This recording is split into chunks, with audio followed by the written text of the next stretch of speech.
Hi ಎಲ್ರಿಗೂ ನಮಸ್ಕಾರ. Share marketing Kannada ಚಾನಲ್ಗೆ ನಿಮಗೆ ಸ್ವಾಗತ. ಆಗಸ್ಟ್ 18ರ ಮಾರ್ಕೆಟ್ ಅಪ್ಡೇಟ್ನ ನೋಡೋದಾದ್ರೆ ಮಾರ್ಕೆಟಲ್ಲಿ ಇವತ್ತೊಂದು ಫ್ಲಾಟ್ ಕ್ಲೋಸಿಂಗ್ ನಮಗೆ ನೋಡೋದಕ್ಕೆ ಸಿಗ್ತದೆ. ಸೆನ್ಸೆಕ್ಸ್ ಕೇವಲ 37 ಪಾಯಿಂಟ್ನ ಗೇನ್ನೊಂದಿಗೆ ಇವತ್ತು ಕ್ಲೋಸ್ ಆಯಿತು. ನಿಫ್ಟಿಯಲ್ಲಿ ಇವತ್ತು 12 ಪಾಯಿಂಟ್ಸ್ನ ಗೇನ್ ಮಾತ್ರ ನೋಡೋದಕ್ಕೆ ಸಿಕ್ಕಿದೆ. ನಿಫ್ಟಿ 17,956 ಲೆವೆಲಲ್ಲಿ ಕ್ಲೋಸ್ ಆಗಿದೆ. ಬ್ಯಾಂಕ್ ನಿಫ್ಟಿಯಲ್ಲಿ ಇವತ್ತು 194 ಪಾಯಿಂಟ್ಗಳ ಗೇನ್ ನೋಡೋದಕ್ಕೆ ಸಿಕ್ತು. ನಿಫ್ಟಿ ಮತ್ತು ಸೆನ್ಸೆಕ್ಸ್ಗೆ ಕಂಪೇರ್ ಮಾಡಿದಾಗ ಬ್ಯಾಂಕ್ ನಿಫ್ಟಿಯಲ್ಲಿ ಒಳ್ಳೆ ಒಂದು ಪಾಸಿಟಿವ್ ಗೇನ್ಸ್ ಇವತ್ತು ನೋಡೋದಕ್ಕೆ ಸಿಕ್ಕಿದೆ. ನಿಫ್ಟಿ 17,900 ಲೆವೆಲ್ನ ಕೆಳಗಡೆ ಓಪನ್ ಆಯಿತು. ಇವತ್ತು ವೀಕ್ಲಿ ಎಕ್ಸ್ಪೈರಿ ಕೂಡ ಇದ್ದ ಕಾರಣ ಸ್ವಲ್ಪ ವಾಲಟಾಲಿಟಿ ಮಾರ್ಕೆಟ್ನಲ್ಲಿ ನೋಡೋದಕ್ಕೆ ಸಿಕ್ತು. ಆದರೂ ಕೂಡ ಒಂದು ಫ್ಲಾಟ್ ಕ್ಲೋಸಿಂಗ್ ನಿಫ್ಟಿಯಲ್ಲಿ ನೋಡೋದಕ್ಕೆ ಸಿಕ್ಕಿದೆ. ನಿನ್ನೆ ಯುಎಸ್ನ ಸೆಂಟ್ರಲ್ ಬ್ಯಾಂಕ್ ಫೆಡ್ ಕಡೆಯಿಂದ ಮಿನಿಟ್ಸ್ ಆಫ್ ಮೀಟಿಂಗ್ ಇತ್ತು. ಮುಂದೆ ಬರುವಂತಹ ಫೆಡ್ ಮೀಟಿಂಗ್ಗಳಲ್ಲಿ ಇಂಟ್ರೆಸ್ಟ್ ರೇಟ್ ಇನ್ನಷ್ಟು ಜಾಸ್ತಿ ಆಗುತ್ತೆ ಅನ್ನುವಂಥ ಒಂದು ಸ್ಟೇಟ್ಮೆಂಟ್ಸ್ ಬಂದಿತ್ತು. ಆ ಒಂದು ರೀಸನ್ ಇಂದ ಯುಎಸ್ ಮಾರ್ಕೆಟ್ನಲ್ಲೂ ಕೂಡ ಸ್ವಲ್ಪ ವಾಲಟಾಲಿಟಿ ನೋಡೋದಕ್ಕೆ ಸಿಕ್ತು. ಡೌ ಜೋನ್ಸ್ 0.5% ನೆಗೆಟಿವ್ ಸೈಡ್ ಅಲ್ಲಿ ನಿನ್ನೆ ಕ್ಲೋಸಿಂಗ್ ಅನ್ನ ಕೊಟ್ಟಿತ್ತು. ಸೊ ಆ ಒಂದು ರೀಸನ್ ಇಂದ ಇವತ್ತು ನಿಫ್ಟಿಯಲ್ಲೂ ಕೂಡ ಒಂದು ಗ್ಯಾಪ್ ಡೌನ್ ಓಪನಿಂಗ್ ನಮಗೆ ನೋಡೋದಕ್ಕೆ ಸಿಕ್ಕಿತ್ತು. ಸೊ ಮಾರ್ಕೆಟ್ನಲ್ಲಿ ಇನ್ನೂ 2-3 ತಿಂಗಳ ಕಾಲ ನಮಗೆ ಯಾವುದೇ ರೀತಿಯ ಒಂದು ಕರೆಕ್ಷನ್ ನೋಡೋದಕ್ಕೆ ಸಿಗಲಿಲ್ಲ ಅಂದ್ರೆ ಮತ್ತೆ ನಮಗೆ ಒಂದು ಬುಲ್ ಮಾರ್ಕೆಟ್ ನೋಡೋದಕ್ಕೆ ಸಿಗ್ಬೋದು ಅಂತ ಝೀರೋದಾದ ಫೌಂಡರ್ ನಿತಿನ್ ಕಾಮತ್ ಹೇಳಿದ್ದಾರೆ. FII ಬೈಯಿಂಗ್ ಜುಲೈ ಮತ್ತೆ ಆಗಸ್ಟ್ ಅಲ್ಲಿ ತುಂಬಾನೇ ಜಾಸ್ತಿ ಆಗ್ತಾ ಇದೆ. ಹಾಗೆ ಇಂಡಿಯಾದಲ್ಲಿ ಗೌರ್ಮೆಂಟ್ ತುಂಬಾನೇ ಸ್ಟೇಬಲ್ ಆಗಿದೆ. ಇನ್ಫ್ಲೇಷನ್ ರೇಟ್ ಕೂಡ ಬೇರೆ ಕಂಟ್ರಿಗಳಿಗೆ ಕಂಪೇರ್ ಮಾಡಿದಾಗ ತುಂಬಾ ಕಮ್ಮಿ ಇದೆ. ಇಂಡಿಯಾದ ಗ್ರೋತ್ ಸ್ಟೋರಿ ಇದೇ ರೀತಿಯಲ್ಲಿ ಕಂಟಿನ್ಯೂ ಆಗುತ್ತೆ ಅಂತ ಅವರು ಪ್ರೆಡಿಕ್ಟ್ ಮಾಡಿದ್ದಾರೆ. ನಿಫ್ಟಿಯ ಟಾಪ್ ಗೇನರ್ಸ್ ಮತ್ತೆ ಲೂಸರ್ಸ್ ಅನ್ನು ಅಬ್ಸರ್ವ್ ಮಾಡಿದಾಗ ಇವತ್ತು ಟಾಪ್ ಗೇನರ್ ಆಗಿ ಕೋಟಕ್ ಮಹೀಂದ್ರ ಬ್ಯಾಂಕ್ ಎಮರ್ಜ್ ಆಗಿದೆ. 3.5% ನಷ್ಟು ಅಪ್ಸೈಡ್ ಕೋಟಕ್ ಮಹೀಂದ್ರ ಬ್ಯಾಂಕ್ ಅಲ್ಲಿ ನೋಡೋದಕ್ಕೆ ಸಿಕ್ತು. ಸೊ ಈ ಒಂದು ರೀಸನ್ ನಿಂದ ಇವತ್ತು ನಿಫ್ಟಿ ಬ್ಯಾಂಕ್ ಅಲ್ಲೂ ಕೂಡ ಒಳ್ಳೆ ಒಂದು ಪಾಸಿಟಿವ್ ಮೊಮೆಂಟಮ್ ಕಾಣಿಸಿದೆ. ಲಾರ್ಸನ್ ಅಂಡ್ ಟುಬ್ರೋದಲ್ಲೂ ಕೂಡ 2% ನಷ್ಟು ಅಪ್ಸೈಡ್ ನೋಡೋದಕ್ಕೆ ಸಿಕ್ತು. Tata consumer product, IndusInd bank ಹಾಗೆ SBI ಲೈಫ್ ಇನ್ಶೂರೆನ್ಸ್ ಕೂಡ ಒಳ್ಳೆ ಒಂದು ಪಾಸಿಟಿವ್ ಕ್ಲೋಸಿಂಗ್ ಅನ್ನ ಕೊಟ್ಟಿದೆ. ಟಾಪ್ ಲೂಸರ್ ಸೆಗ್ಮೆಂಟ್ ಅಲ್ಲಿ ONGC ನೋಡೋದಕ್ಕೆ ಸಿಕ್ತಿದೆ. ONGC ಅಲ್ಲಿ 3% ನಷ್ಟು ಕರೆಕ್ಷನ್ ಇವತ್ತು ನೋಡೋದಕ್ಕೆ ಸಿಕ್ಕಿದೆ. ಡಾಕ್ಟರ್ ರೆಡ್ಡಿಸ್ ಲ್ಯಾಬ್ ಹಾಗೆ UPL ಕೂಡ 2% ನಷ್ಟು ಕರೆಕ್ಟ್ ಆಗಿದೆ.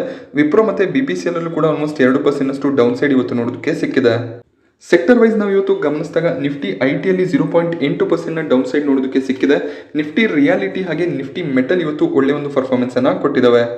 FII DII ಆಕ್ಟಿವಿಟಿಯನ್ನು ಗಮನಿಸಿದಾಗ ಬಹಳ ದಿನಗಳ ನಂತರ FII ಸೆಲ್ಲಿಂಗ್ ಅನ್ನ ಮಾಡ್ತಿದ್ದಾರೆ. ಇಂಡಿಯನ್ ಮಾರ್ಕೆಟ್ಸ್ ನಲ್ಲಿ 1706 ಕೋಟಿ ಅಮೌಂಟ್ ನಷ್ಟು ನೆಟ್ ಸೆಲ್ಲಿಂಗ್ FIIs ಕಡೆಯಿಂದ ಬರ್ತಿರೋದು ಕಾಣಿಸ್ತಿದೆ. DIIs ಇವತ್ತು ಬೈಯಿಂಗ್ ಅನ್ನ ಮಾಡಿದ್ದಾರೆ. DIIs ಕಡೆಯಿಂದ 470 ಕೋಟಿ ಅಮೌಂಟ್ ನಷ್ಟು ಶೇರ್ಗಳ ಬೈಯಿಂಗ್ ಕಾಣಿಸ್ತಾ ಇದೆ. ಸೋನಾ BLW ಅಲ್ಲಿ ಇವತ್ತೊಂದು ಬ್ಲಾಕ್ ಡೀಲ್ ಆಗಿದೆ.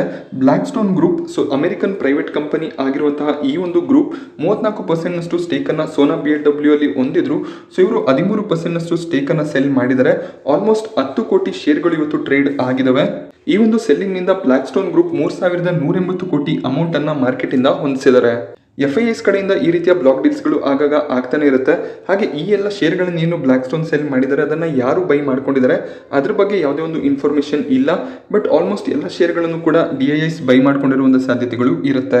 ಈಗ ಸೋನಾ BLW 521 ಪ್ರೈಸ್ ಅಲ್ಲಿ ಟ್ರೇಡ್ ಆಗ್ತಿದೆ. ಇವತ್ತು 3% ನಷ್ಟು ಕರೆಕ್ಷನ್ ನೋಡೋದಕ್ಕೆ ಸಿಕ್ಕಿದೆ ಸ್ಟಾಕ್ ನಲ್ಲಿ. ಹಾಗೆ ಈ ಒಂದು ಬ್ಲಾಕ್ ಡೀಲ್ ಏನಿದೆ ₹500 ಪ್ರೈಸ್ ಅಲ್ಲಿ ಬಂದಿರುವಂತಹ ಸಾಧ್ಯತೆಗಳು ಇರುತ್ತೆ. ಸಿರ್ಮಾ SGS IPOನ ಕೊನೆ ದಿನದ ಸಬ್ಸ್ಕ್ರಿಪ್ಷನ್ ಮುಗಿದಿದೆ. QIBs 87 ಟೈಮ್ ಸಬ್ಸ್ಕ್ರೈಬ್ ಮಾಡ್ಕೊಂಡಿದ್ದಾರೆ. ನಿನ್ನೆವರೆಗೂ QIBs ಎಂಟ್ರಿಯನ್ನು ತಗೊಂಡಿರಲಿಲ್ಲ. ಸೊ ನಿನ್ನೆ ಸ್ವಲ್ಪ ಅಮೌಂಟ್ನಲ್ಲಿ ಮಾತ್ರ QIB ಪೋರ್ಷನ್ ಫುಲ್ ಆಗಿತ್ತು. ಬಟ್ ಕೊನೆ ದಿನ ಒಳ್ಳೆ ಒಂದು ಸಬ್ಸ್ಕ್ರಿಪ್ಷನ್ QIB ಕಡೆಯಿಂದ ಬರ್ತಿರೋದು ಕಾಣಿಸ್ತಿದೆ. ಹಾಗೆ NIS ಕೂಡ 17.5 ಟೈಮ್ ಸಬ್ಸ್ಕ್ರಿಪ್ಷನ್ ಅನ್ನ ಮಾಡ್ಕೊಂಡಿದ್ದಾರೆ. ರಿಟೇಲ್ ಇನ್ವೆಸ್ಟರ್ಸ್ ಕೂಡ 5.5 ಟೈಮ್ ಸಬ್ಸ್ಕ್ರೈಬ್ ಆಗಿದ್ದಾರೆ. ಟೋಟಲ್ ಆಗಿ ಇಶ್ಯೂ 32.6 ಟೈಮ್ ಸಬ್ಸ್ಕ್ರೈಬ್ ಆಗ್ತಿರೋದು ಕಾಣಿಸ್ತಿದೆ. ಒಳ್ಳೆ ಒಂದು ಸಬ್ಸ್ಕ್ರಿಪ್ಷನ್ ಕೊನೆ ದಿನದಲ್ಲಿ ಸಿರ್ಮಾ SGS IPOದಲ್ಲಿ ನೋಡೋದಕ್ಕೆ ಸಿಕ್ತು. ಸೊ ನಾನು ಕೂಡ ಇಲ್ಲಿ ಒಂದು ಲಾಟ್ಗೆ ಅಪ್ಲಿಕೇಶನ್ ಅನ್ನ ಹಾಕಿದ್ದೀನಿ. ಟೆಲಿಗ್ರಾಮ್ ಅಲ್ಲೂ ಕೂಡ ನಿಮಗೆ ನೋಟಿಫೈ ಮಾಡಿದ್ದೆ. ಹಾಗೆ ಗ್ರೇ ಮಾರ್ಕೆಟ್ ಪ್ರೀಮಿಯಂ ಅನ್ನ ಅಬ್ಸರ್ವ್ ಮಾಡಿದಾಗ ಮಧ್ಯಾಹ್ನ ₹34 ಅಷ್ಟು ಗ್ರೇ ಮಾರ್ಕೆಟ್ ಪ್ರೀಮಿಯಂ ಇತ್ತು. ಸೊ ಈಗ ಗ್ರೇ ಮಾರ್ಕೆಟ್ ಪ್ರೀಮಿಯಂ ಜಾಸ್ತಿಯಾಗಿ ₹40 ಗ್ರೇ ಮಾರ್ಕೆಟ್ ಪ್ರೀಮಿಯಂ ಕಾಣಿಸ್ತಿದೆ. 68ರ ಲಾಟ್ ಆಗಿರೋದ್ರಿಂದ ₹2700 ಹೆಚ್ಚಿನ ಒಂದು ಗೇನ್ಸ್ ಅನ್ನ ಎಕ್ಸ್ಪೆಕ್ಟ್ ಮಾಡಬಹುದಾಗುತ್ತೆ ಅಕಸ್ಮಾತ್ ₹40 ಪ್ರೀಮಿಯಂ ಕಂಟಿನ್ಯೂ ಆದ್ರೆ. ಸಿರ್ಮಾ SGS ನ ಅಲಾಟ್ಮೆಂಟ್ ಸ್ಟೇಟಸ್ 23ನೇ ತಾರೀಕು ಅಥವಾ 24ನೇ ತಾರೀಕು ನಮಗೆ ನೋಡೋದಕ್ಕೆ ಸಿಗುತ್ತೆ. ಹಾಗೆ IPO ಲಿಸ್ಟಿಂಗ್ ಡೇಟ್ ಮುಂದಿನ ಶುಕ್ರವಾರ 26ನೇ ತಾರೀಕು ಇರುತ್ತೆ. ಸೊ ಮಾರ್ಕೆಟ್ ಇದೇ ರೀತಿಯಲ್ಲಿ ಪಾಸಿಟಿವ್ ಆಗಿ ಇದ್ರೆ ಖಂಡಿತವಾಗ್ಲೂ ಒಂದು ಪಾಸಿಟಿವ್ ಲಿಸ್ಟಿಂಗ್ ಅನ್ನ ನಾವು ಎಕ್ಸ್ಪೆಕ್ಟ್ ಮಾಡಬಹುದಾಗುತ್ತೆ. ಅಕಸ್ಮಾತ್ ಮಾರ್ಕೆಟ್ ನಲ್ಲಿ ಸ್ವಲ್ಪ ಕರೆಕ್ಷನ್ ಬಂದರೂ ಕೂಡ ಗ್ರೇ ಮಾರ್ಕೆಟ್ ಪ್ರೀಮಿಯಂ ಫಾಲ್ ಆಗುವಂತ ಸಾಧ್ಯತೆಗಳು ಇರುತ್ತೆ. ಪವರ್ ಮೆಕ್ ಪ್ರಾಜೆಕ್ಟ್ಸ್, ಈ ಕಂಪನಿಗೆ ಅದಾನಿ ಗ್ರೂಪ್ನ ಕಡೆಯಿಂದ 6200 ಕೋಟಿಯಷ್ಟು ಪ್ರಾಜೆಕ್ಟ್ ಸಿಗ್ತಿರೋದು ಕಾಣಿಸ್ತಿದೆ. FGD ಫ್ಲೂ ಗ್ಯಾಸ್ ಡಿಸಲ್ಫರೈಸೇಷನ್ ಬಗ್ಗೆ ಈ ಒಂದು ಪ್ರಾಜೆಕ್ಟ್ ಆಗಿರುತ್ತೆ. FGD ಅಂದಾಗ ಪವರ್ ಪ್ಲಾಂಟ್ಸ್ ಗಳಲ್ಲಿ ಏನು ಫ್ಲೂ ಗ್ಯಾಸಸ್ ಇರುತ್ತೆ ಅದರಿಂದ ಸಲ್ಫರ್ ಡೈಆಕ್ಸೈಡ್ ಅನ್ನ ಬೇರೆ ಮಾಡುವಂತ ಒಂದು ಕೆಲಸ ಆಗಿರುತ್ತೆ. ಸೊ ಈ ಪ್ರಾಜೆಕ್ಟ್ಸ್ ಪವರ್ ಮೆಕ್ ಪ್ರಾಜೆಕ್ಟ್ಸ್ ಗೆ ಸಿಗ್ತಿದೆ. ಪವರ್ ಮೇಕ್ ಪ್ರಾಜೆಕ್ಟ್ಸ್ ಈ ಒಂದು ಫಿನಾನ್ಷಿಯಲ್ ಇಯರ್ನಲ್ಲಿ 10,000 ಕೋಟಿಯಷ್ಟು ಆರ್ಡರ್ಸ್ ಬರುತ್ತೆ ಅನ್ನುವಂಥ ಒಂದು ಎಕ್ಸ್ಪೆಕ್ಟೇಷನ್ ಅನ್ನು ಹೊಂದಿದ್ರು. ಸೊ 6,163 ಕೋಟಿಯಷ್ಟು ಆರ್ಡರ್ಸ್ ಅದಾನಿ ಗ್ರೂಪ್ನ ಕಡೆಯಿಂದ ಬರ್ತಿರೋದು ಕಾಣಿಸ್ತಿದೆ. ಅದಾನಿ ಗ್ರೂಪ್ ತಮ್ಮ ಕೋಲ್ ಬೇಸ್ಡ್ ಪವರ್ ಪ್ಲಾಂಟ್ಸ್ಗಳಲ್ಲಿ ಈ ಒಂದು ಪ್ರಾಜೆಕ್ಟ್ಸ್ ಅನ್ನ ಅಂಡರ್ಟೇಕ್ ಮಾಡ್ತಿದ್ದಾರೆ. ಉಡುಪಿಯಲ್ಲೂ ಕೂಡ ಇವರ ಒಂದು ಪವರ್ ಪ್ಲಾಂಟ್ ಇದೆ, ಹಾಗೆ ಗುಜರಾತ್ನ ಮುಂದ್ರಾದಲ್ಲೂ ಕೂಡ ಪವರ್ ಪ್ಲಾಂಟ್ ನೋಡೋದಕ್ಕೆ ಸಿಗುತ್ತೆ. ಸೊ ಈ ರೀತಿಯಲ್ಲಿ 5 ಪವರ್ ಪ್ಲಾಂಟ್ಗಳಲ್ಲಿ ಈ ಒಂದು ಪ್ರಾಜೆಕ್ಟ್ ಅನ್ನು ಅವರು ಅಂಡರ್ಟೇಕ್ ಮಾಡ್ತಿದ್ದಾರೆ. ಸೊ ಪವರ್ ಮೇಕ್ ಪ್ರಾಜೆಕ್ಟ್ಸ್ಗೆ ಒಳ್ಳೆ ಒಂದು ಆರ್ಡರ್ಸ್ ಅದಾನಿ ಗ್ರೂಪ್ನ ಕಡೆಯಿಂದ ಸಿಗ್ತಿರೋದು ಕಾಣಿಸ್ತಿದೆ. ಇಂಡಿಯಾದ ಆಂಬಿಷನ್ ಕೂಡ ಇದೇನೆ. ಸೊ ನಾವು ಕಾರ್ಬನ್ ಎಮಿಷನ್ ಅನ್ನ ಕಮ್ಮಿ ಮಾಡಬೇಕು ಅನ್ನುವಂಥ ಒಂದು ಉದ್ದೇಶವನ್ನ ಹೊಂದಿದೀವಿ. ಸೊ ಈ ರೀತಿಯಲ್ಲಿ ಕಾರ್ಬನ್ ಎಮಿಷನ್ ಅನ್ನ ಕಮ್ಮಿ ಮಾಡೋದ್ರಲ್ಲಿ ಪವರ್ ಮೇಕ್ ಪ್ರಾಜೆಕ್ಟ್ಸ್ ಕೂಡ ಒಂದು ಇಂಪಾರ್ಟೆಂಟ್ ಪಾರ್ಟ್ ಅನ್ನ ಪ್ಲೇ ಮಾಡ್ತಾರೆ. ಪವರ್ ಪ್ಲಾಂಟ್ಗಳಲ್ಲಿ FGDs ಅನ್ನ ಇನ್ಸ್ಟಾಲ್ ಮಾಡುವಂತಹ ಎಲ್ಲ ಎಕ್ಸ್ಪೀರಿಯನ್ಸ್ ಕೂಡ ಪವರ್ ಮೇಕ್ ಪ್ರಾಜೆಕ್ಟ್ಸ್ಗೆ ಇದೆ. ಸೊ ಆ ಒಂದು ರೀಸನ್ ನಿಂದ ಅದಾನಿ ಗ್ರೂಪ್ ಈ ಒಂದು ಕಂಪನಿಯನ್ನು ಚೂಸ್ ಮಾಡ್ಕೊಂಡಿದ್ದಾರೆ. ಸೊ ಪವರ್ ಮೇಕ್ ಪ್ರಾಜೆಕ್ಟ್ಸ್ ಅಲ್ಲಿ ಇವತ್ತು 3.2% ಗೇನ್ ನೋಡೋದಕ್ಕೆ ಸಿಕ್ಕಿದೆ. ಬೆಳಗಿನ ಸೆಷನ್ ಅಲ್ಲಿ ಈ ಒಂದು ನ್ಯೂಸ್ ನಿಂದ ಒಳ್ಳೆ ಒಂದು ಪಾಸಿಟಿವ್ ಮೊಮೆಂಟಮ್ ನೋಡೋದಕ್ಕೆ ಸಿಕ್ಕಿತ್ತು. ಆಲ್ಮೋಸ್ಟ್ ಆಲ್ ಟೈಮ್ ಹೈ ಹತ್ರ ಈಗ ಪವರ್ ಮೇಕ್ ಪ್ರಾಜೆಕ್ಟ್ಸ್ ಟ್ರೇಡ್ ಆಗ್ತಿದೆ. ಆ ಒಂದು ರೀಸನ್ ನಿಂದ ಪ್ರಾಫಿಟ್ ಬುಕಿಂಗ್ಸ್ ಕೂಡ ನಮಗೆ ನೋಡೋದಕ್ಕೆ ಸಿಗಬಹುದು. ಅದಾನಿ ಗ್ರೀನ್ ಎನರ್ಜಿಗೆ ಶ್ರೀಲಂಕನ್ ಗವರ್ಮೆಂಟ್ ನ ಕಡೆಯಿಂದ 2 ಪ್ರಾಜೆಕ್ಟ್ಸ್ ಗಳು ಸಿಕ್ಕಿದೆ. ಸೊ ವಿಂಡ್ ಎನರ್ಜಿಯನ್ನ ಬಳಸ್ಕೊಂಡು ಇವರು ಪವರ್ ಜನರೇಷನ್ ಅನ್ನ ಮಾಡ್ತಾರೆ. ಸೊ USD $500 ಮಿಲಿಯನ್ ಪ್ರಾಜೆಕ್ಟ್ ಆಗಿರುತ್ತೆ ಇದು. ಸೊ ಒಳ್ಳೆ ಒಂದು ಆರ್ಡರ್ಸ್ ಅದಾನಿ ಗ್ರೀನ್ ಎನರ್ಜಿಯಲ್ಲಿ ನೋಡೋದಕ್ಕೆ ಸಿಗ್ತಿದೆ. ಕೇವಲ ಇಂಡಿಯಾದಲ್ಲಿ ಮಾತ್ರ ಅಲ್ಲದೆ ಬೇರೆ ಕಂಟ್ರಿಗಳಲ್ಲೂ ಕೂಡ ಅದಾನಿ ಗ್ರೀನ್ ಎನರ್ಜಿಗೆ ಪ್ರಾಜೆಕ್ಟ್ಸ್ ಗಳು ಸಿಗ್ತಾ ಇದಾವೆ.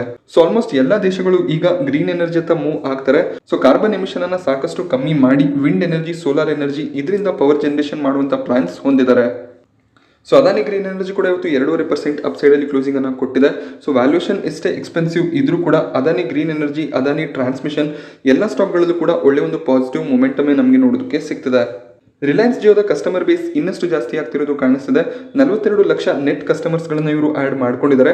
ಹಾಗೆ 5G ಸ್ಪೆಕ್ಟ್ರಮ್ಗೆ ಏನು ಆಪ್ಷನ್ ಅನ್ನ ಮಾಡಿದ್ರು ಅದರ ಒಂದು ಪೇಮೆಂಟ್ ಅನ್ನ ಕೂಡ ಇವರು ಆಲ್ರೆಡಿ ಮಾಡಿದ್ದಾರೆ. ಆಲ್ಮೋಸ್ಟ್ 8,000 ಕೋಟಿಯಷ್ಟು ಪೇಮೆಂಟ್ ರಿಲಯನ್ಸ್ ಜಿಯೋನ ಕಡೆಯಿಂದ ಬರ್ತಿರೋದು ಕಾಣಿಸ್ತಿದೆ. ಹಾಗೆ ಏರ್ಟೆಲ್ ಕೂಡ 8,000 ಕೋಟಿಯ ಪೇಮೆಂಟ್ಸ್ ಅನ್ನ ಮಾಡಿದ್ದಾರೆ. ವೊಡಾಫೋನ್ ಐಡಿಯಾ ಹಾಗೆ ಅದಾನಿ ಗ್ರೂಪ್ ಕೂಡ ಪೇಮೆಂಟ್ ಅನ್ನ ಮಾಡಿದ್ದಾರೆ. ರಿಲಯನ್ಸ್ ಇಂಡಸ್ಟ್ರೀಸ್ ಇವತ್ತು ಫ್ಲಾಟ್ ಆಗಿ ಕ್ಲೋಸ್ ಆಗಿದೆ. ರಿಲಯನ್ಸ್ ಇಂಡಸ್ಟ್ರಿಯ ಎಕ್ಸ್ ಡಿವಿಡೆಂಡ್ ಡೇಟ್ ಕೂಡ ಆಗಿತ್ತು ಇವತ್ತು. ಆ ಒಂದು ರೀಸನ್ ಇಂದ ಸ್ವಲ್ಪ ನೆಗೆಟಿವ್ ಸೈಡ್ ಅಲ್ಲಿ ರಿಲಯನ್ಸ್ ಇಂಡಸ್ಟ್ರೀಸ್ ಕ್ಲೋಸ್ ಆಗಿದೆ. ಅನಿಲ್ ಅಂಬಾನಿ ಅವರ ಒಡೆತನದ ರಿಲಯನ್ಸ್ ಕಮ್ಯುನಿಕೇಶನ್ ಅನ್ನ RIL ಟೇಕ್ ಓವರ್ ಮಾಡ್ತಾರೆ ಅನ್ನುವಂತ ಒಂದು ನ್ಯೂಸ್ ಇತ್ತು. 2 ವರ್ಷದ ಹಿಂದೆ ಇದಕ್ಕೆ NCLT ಕಡೆಯಿಂದ ಅಪ್ರೂವಲ್ ಕೂಡ ಸಿಕ್ಕಿತ್ತು. ರಿಲಯನ್ಸ್ ಆಲ್ರೆಡಿ ರಿಲಯನ್ಸ್ ಕಮ್ಯುನಿಕೇಶನ್ ನ 1,78,000 ಕಿಲೋಮೀಟರ್ ಉದ್ದದ ಫೈಬರ್ಸ್ ಅನ್ನ ಯೂಸ್ ಮಾಡ್ಕೋತಿದ್ದಾರೆ. ಹಾಗೆ 43,000 ಆರ್ಕಾಮ್ ಟವರ್ಸ್ ಗಳನ್ನ ಜಿಯೋ ಯೂಸ್ ಮಾಡ್ತಿದ್ದಾರೆ. ಆರ್ಕಾಮ್ ಅಲ್ಲಿ ಇನ್ಸಾಲ್ವೆನ್ಸಿ ಪ್ರೊಸೀಜರ್ ಡಿಕ್ಲೇರ್ ಆಗಿತ್ತು 2020ರಲ್ಲಿ. 13,483 ಕೋಟಿ ಲೋನ್ ಗಳನ್ನ ಬ್ಯಾಂಕ್ ಗಳಿಗೆ ಇವರು ಡೆಪಾಸಿಟ್ ಮಾಡಬೇಕಾಗಿತ್ತು. ಸೊ NCLT ಪ್ರಕಾರ ಟೋಟಲ್ 4,770 ಕೋಟಿ ಅಮೌಂಟ್ ಏನಿದೆ ಅದನ್ನ ರಿಲಯನ್ಸ್ ಡೈರೆಕ್ಟ್ ಆಗಿ ಬ್ಯಾಂಕ್ ಗಳಿಗೆ ಪೇ ಮಾಡಬೇಕಾಗಿತ್ತು. ಸೊ ಮೊದಲಿಗೆ 3,720 ಕೋಟಿಯ ಪೇಮೆಂಟ್, ಅದಾದ್ಮೇಲೆ 800 ಕೋಟಿಯ ಪೇಮೆಂಟ್ ಅನ್ನ ರಿಲಯನ್ಸ್ ಮಾಡಬೇಕಾಗಿತ್ತು. ಬಟ್ ರಿಲಯನ್ಸ್ ನ ಕಡೆಯಿಂದ ಯಾವುದೇ ರೀತಿಯ ಪೇಮೆಂಟ್ ಇನ್ನೂ ಕೂಡ ಬಂದಿಲ್ಲ. ಅದಕ್ಕೆ ಮೇಜರ್ ರೀಸನ್ ಬ್ಯಾಂಕ್ ಗಳ ಕಡೆಯಿಂದ ಇವರಿಗೆ ನೋ ಅಬ್ಜೆಕ್ಷನ್ ಸರ್ಟಿಫಿಕೇಟ್ ಸಿಕ್ಕಿರಲಿಲ್ಲ. ಸೊ ಆಗಸ್ಟ್ ತಿಂಗಳ ಕೊನೆ ಒಳಗಡೆ ಎಲ್ಲ ಬ್ಯಾಂಕ್ಗಳು ಕೂಡ ನೋ ಅಬ್ಜೆಕ್ಷನ್ ಸರ್ಟಿಫಿಕೇಟ್ಸ್ ಅನ್ನ ಕೊಡ್ತಾರೆ. ಸೊ ಸೆಪ್ಟೆಂಬರ್ ತಿಂಗಳಲ್ಲಿ ರಿಲಯನ್ಸ್ ಈ ಒಂದು ಪೇಮೆಂಟ್ ಅನ್ನ ಮಾಡುವಂತ ಸಾಧ್ಯತೆಗಳು ಇರುತ್ತೆ. ರಿಲಯನ್ಸ್ ಕಮ್ಯುನಿಕೇಶನ್ 2007-2008 ಇಸ್ವಿಯಲ್ಲಿ 800 ರೂಪಾಯಿ ಹತ್ರ ಟ್ರೇಡ್ ಆಗ್ತಿತ್ತು. ಈಗ 2 ರೂಪಾಯಿ ಹತ್ರ ರಿಲಯನ್ಸ್ ಕಮ್ಯುನಿಕೇಶನ್ಸ್ ಟ್ರೇಡ್ ಆಗ್ತಾ ಇದೆ. ಸೊ ಈ ಒಂದು ಸ್ಟಾಕ್ ನಾನು ಬೈ ಮಾಡಿದಂಥ ಫಸ್ಟ್ ಸ್ಟಾಕ್ ಆಗಿರುತ್ತೆ. 2015ರಲ್ಲಿ ನಾನು ಯಾವಾಗ ಇನ್ವೆಸ್ಟ್ಮೆಂಟ್ ಅನ್ನು ಸ್ಟಾರ್ಟ್ ಮಾಡಿದೆ ಆಗ ಈ ಕಂಪನಿಯಲ್ಲಿ ನಾನು ಮೊದಲಿಗೆ ಎಂಟ್ರಿಯನ್ನು ತಗೊಂಡಿದ್ದೆ. 70-72 ರೂಪಾಯಿ ಪ್ರೈಸ್ ಅಲ್ಲಿ ಬೈಯಿಂಗ್ ಅನ್ನ ಮಾಡಿದ್ದೆ. ಸೊ ಶೇರ್ ಪ್ರೈಸ್ ಕಮ್ಮಿ ಆಗ್ತಾ 30 ರೂಪಾಯಿ ಅರೌಂಡ್ ಅಲ್ಲಿ ನಾನು ಇದನ್ನ ಸೆಲ್ ಕೂಡ ಮಾಡಿದ್ದೆ. ಆಗ ನನಗೆ ಫಂಡಮೆಂಟಲ್ ಅನಾಲಿಸಿಸ್ ಅಂದ್ರೆ ಏನು, ಕಂಪನಿಯ ಫಂಡಮೆಂಟಲ್ಸ್ ಅನ್ನು ಯಾವ ರೀತಿಯಲ್ಲಿ ನೋಡೋದು, ಸೊ ಅದ್ರ ಬಗ್ಗೆ ಯಾವುದೇ ಒಂದು ಐಡಿಯಾ ಇರಲಿಲ್ಲ. ಸೊ ಮಾರ್ಕೆಟ್ಗೆ ಜಂಪ್ ಆಗಿದ ತಕ್ಷಣ ಈ ಒಂದು ಸ್ಟಾಕ್ ನಲ್ಲಿ ತುಂಬಾನೇ ನ್ಯೂಸ್ ಕೇಳಿಸ್ತಿತ್ತು. ಸೊ ಈ ಒಂದು ಸ್ಟಾಕ್ ತುಂಬಾನೇ ಜಂಪ್ ಆಗುತ್ತೆ, ಮತ್ತೆ 500 ರೂಪಾಯಿ 600 ರೂಪಾಯಿ ಲೆವೆಲ್ಸ್ಗೆ ಹೋಗುತ್ತೆ ಅನ್ನುವಂಥ ನ್ಯೂಸ್ಗಳು ಇತ್ತು. ಆ ಒಂದು ರೀಸನ್ ಇಂದ ಈ ಸ್ಟಾಕ್ ಅಲ್ಲಿ ನಾನು ಎಂಟ್ರಿಯನ್ನ ತಗೊಂಡಿದ್ದೆ. ಸೊ ಯಾವಾಗಲೂ ಅಷ್ಟೇ ನಾವು ಕಂಪನಿಯ ಫಂಡಮೆಂಟಲ್ಸ್ ಅನ್ನ ಅಬ್ಸರ್ವ್ ಮಾಡಬೇಕಾಗುತ್ತೆ. ಸೊ ಒಂದು ಕಂಪನಿ ಕಮ್ಮಿ ಪ್ರೈಸ್ ಅಲ್ಲಿ ಅವೈಲೇಬಲ್ ಇದೆ ಅಂತ ನಾವು ಅದರಲ್ಲಿ ಬೈಯಿಂಗ್ ಅನ್ನ ಮಾಡಿದಾಗ ಸೊ ಆ ಶೇರ್ನ ಪ್ರೈಸ್ ಇನ್ನಷ್ಟು ಫಾಲ್ ಆಗುವಂಥ ಸಾಧ್ಯತೆಗಳು ಇರುತ್ತೆ. ಯಾವಾಗಲೂ ಕೂಡ ನಾವು ಚಾರ್ಟ್ ಪ್ಯಾಟರ್ನ್ಸ್ ಅನ್ನು ಅಬ್ಸರ್ವ್ ಮಾಡಬೇಕಾಗುತ್ತೆ. ಹಾಗೆ ಕಂಪನಿಯ ಫಂಡಮೆಂಟಲ್ಸ್ ಯಾವ ರೀತಿಯಲ್ಲಿ ಇದೆ ಅದನ್ನು ಕೂಡ ಚೆಕ್ ಮಾಡಿ ಆಮೇಲೆ ಇನ್ವೆಸ್ಟ್ಮೆಂಟ್ ಅನ್ನ ಮಾಡಬೇಕಾಗುತ್ತೆ. ಜುಲೈ ತಿಂಗಳಲ್ಲಿ ಮ್ಯೂಚುವಲ್ ಫಂಡ್ಗಳು ನಿಫ್ಟಿ 50ಯ 29 ಸ್ಟಾಕ್ಗಳಲ್ಲಿ ತಮ್ಮ ಸ್ಟೇಕ್ ಅನ್ನ ಕಮ್ಮಿ ಮಾಡಿದ್ದಾರೆ. ಹಾಗೆ ಮಿಕ್ಕ 21 ಶೇರ್ಗಳಲ್ಲಿ ಅವರು ತಮ್ಮ ಸ್ಟೇಕ್ ಅನ್ನ ಇನ್ಕ್ರೀಸ್ ಕೂಡ ಮಾಡಿದ್ದಾರೆ. ಮೇಜರ್ ಆಗಿ ಮ್ಯೂಚುವಲ್ ಫಂಡ್ಗಳು ಸ್ಟೇಕ್ ಅನ್ನ ಕಮ್ಮಿ ಮಾಡಿರುವಂತಹ ಸ್ಟಾಕ್ ಗಳನ್ನ ಅಬ್ಸರ್ವ್ ಮಾಡಿದಾಗ JSW steel, Wipro, Bajaj auto ನೋಡೋದಕ್ಕೆ ಸಿಗುತ್ತೆ. ಹಾಗೆ ಟಾಟಾ ಸ್ಟೀಲ್ ಅಲ್ಲೂ ಕೂಡ ಮ್ಯೂಚುವಲ್ ಫಂಡ್ಗಳು ತಮ್ಮ ಸ್ಟೇಕ್ ಅನ್ನ ಕಮ್ಮಿ ಮಾಡಿದ್ದಾರೆ. ಹಾಗೆ ಮ್ಯೂಚುವಲ್ ಫಂಡ್ಗಳು ತಮ್ಮ ಸ್ಟೇಕ್ ಅನ್ನ ಇನ್ಕ್ರೀಸ್ ಮಾಡಿರುವಂತಹ ಸ್ಟಾಕ್ಗಳು ನೋಡಿದಾಗ ಅಂದ್ರೆ ಯಾವ ಒಂದು ಸ್ಟಾಕ್ಗಳಲ್ಲಿ ಬೈಯಿಂಗ್ ಅನ್ನ ಮಾಡಿದ್ದಾರೆ ಅಂತ ಅಬ್ಸರ್ವ್ ಮಾಡಿದಾಗ HDFC life insurance, Tata motors, Maruti Suzuki, UPL ಹಾಗೆ ONGCಯಲ್ಲಿ ಹೆಚ್ಚಿನ ಒಂದು ಬೈಯಿಂಗ್ ಮ್ಯೂಚುವಲ್ ಫಂಡ್ ನ ಕಡೆಯಿಂದ ಬರ್ತಿರೋದು ಕಾಣಿಸ್ತಿದೆ. ಸೊ ಟೋಟಲ್ 21 ಸ್ಟಾಕ್ಗಳಲ್ಲಿ ಮ್ಯೂಚುವಲ್ ಫಂಡ್ಗಳು ತಮ್ಮ ಇನ್ವೆಸ್ಟ್ಮೆಂಟ್ ಅನ್ನ ಜಾಸ್ತಿ ಮಾಡಿದ್ದಾರೆ. ಹಾಗೆ 29 ಸ್ಟಾಕ್ಗಳಲ್ಲಿ ನಿಫ್ಟಿ 50ಯ 29 ಸ್ಟಾಕ್ಗಳಲ್ಲಿ ಸ್ಟೇಕ್ ಕಮ್ಮಿ ಆಗ್ತಿರೋದು ಕಾಣಿಸ್ತಿದೆ. ಅತಿ ಹೆಚ್ಚಿನ ಸ್ಟೇಕ್ ಕಮ್ಮಿ ಆಗಿರೋದು JSW ಸ್ಟೀಲಲ್ಲಿ ಆಲ್ಮೋಸ್ಟ್ 7% ಸ್ಟೇಕನ್ನು ಕಮ್ಮಿ ಮಾಡಿದ್ದಾರೆ. ಹಾಗೆ ವಿಪ್ರೋದಲ್ಲೂ ಕೂಡ 7% ಸ್ಟೇಕ್ ಮ್ಯೂಚುವಲ್ ಫಂಡ್ನ ಕಡೆಯಿಂದ ಕಮ್ಮಿ ಆಗ್ತಿರೋದು ಕಾಣಿಸ್ತಿದೆ. HDFC ಲೈಫ್ ಇನ್ಶೂರೆನ್ಸಲ್ಲಿ 9% ಸ್ಟೇಕನ್ನು ಮ್ಯೂಚುವಲ್ ಫಂಡ್ಗಳು ಜಾಸ್ತಿ ಮಾಡಿದ್ದಾರೆ. ಹಾಗೆ ಟಾಟಾ ಮೋಟರ್ಸಲ್ಲೂ ಕೂಡ 7% ಸ್ಟೇಕ್ ಜಾಸ್ತಿ ಆಗ್ತಿರೋದು ಕಾಣಿಸ್ತಿದೆ. IT ಕಂಪನೀಸ್ಗಳ ವಿಚಾರಕ್ಕೆ ಬಂದಾಗ TCS, ಟೆಕ್ ಮಹೀಂದ್ರಾದಲ್ಲಿ ಮ್ಯೂಚುವಲ್ ಫಂಡ್ಗಳು ಬೈಯಿಂಗ್ ಅನ್ನ ಮಾಡಿದ್ದಾರೆ, ಅಂದ್ರೆ ತಮ್ಮ ಸ್ಟೇಕ್ ಅನ್ನ ಇನ್ಕ್ರೀಸ್ ಮಾಡಿದ್ದಾರೆ. ಇನ್ಫೋಸಿಸ್ನಲ್ಲಿ ಸ್ವಲ್ಪ ಸ್ಟೇಕ್ ಕಮ್ಮಿ ಆಗ್ತಿರೋದು ಕಾಣಿಸ್ತಿದೆ. ವಿಪ್ರೋದಲ್ಲಿ ಆಲ್ಮೋಸ್ಟ್ 7% ಸ್ಟೇಕ್ ಕಮ್ಮಿ ಆಗಿದೆ. ಹಾಗೆ HCL ಟೆಕ್ ಅಲ್ಲೂ ಕೂಡ 1% ಸ್ಟೇಕ್ ಅನ್ನ ಮ್ಯೂಚುವಲ್ ಫಂಡ್ಗಳು ಕಮ್ಮಿ ಮಾಡಿದ್ದಾರೆ. ಸೊ ಇಂಡೆಕ್ಸ್ ಗಳಲ್ಲಿ ಇನ್ವೆಸ್ಟ್ ಮಾಡುವಂತ ಫಂಡ್ಗಳು ಅವರು ಯಾವ ಸ್ಟಾಕ್ ಅಲ್ಲಿ ಒಳ್ಳೆ ಒಂದು ವ್ಯಾಲ್ಯೂಯೇಷನ್ ಕಾಣಿಸ್ತಿರುತ್ತೆ ಅಲ್ಲಿ ಬೈಯಿಂಗ್ ಅನ್ನ ಮಾಡ್ತಾ ಹೋಗ್ತಾರೆ. ಹಾಗೆ ಯಾವ ಸ್ಟಾಕ್ಗಳು ಒಳ್ಳೆ ಒಂದು ರನ್ ಅನ್ನು ಆಲ್ರೆಡಿ ಕೊಟ್ಟಿರುತ್ತೆ ಅಲ್ಲಿ ಸ್ವಲ್ಪ ಪ್ರಾಫಿಟ್ಸ್ ಅನ್ನ ಬುಕ್ ಮಾಡ್ತಾ ಹೋಗ್ತಾರೆ. ಸೊ ನಾನಿವತ್ತು ನಿಮಗೆ ಮಾರ್ಕೆಟ್ನ ಬಗ್ಗೆ ಕೊಟ್ಟಂತ ಇನ್ಫಾರ್ಮೇಶನ್ ಇಷ್ಟ ಆದರೆ ವಿಡಿಯೋನ ಲೈಕ್ ಮಾಡಿ. ಹಾಗೆ ಇದೇ ರೀತಿಯ ಮಾರ್ಕೆಟ್ ಅಪ್ಡೇಟ್ಸ್ಗಳಿಗೋಸ್ಕರ ಚಾನಲ್ನ ಸಬ್ಸ್ಕ್ರೈಬ್ ಮಾಡೋದು ಮರಿಬೇಡಿ. Thank you friends.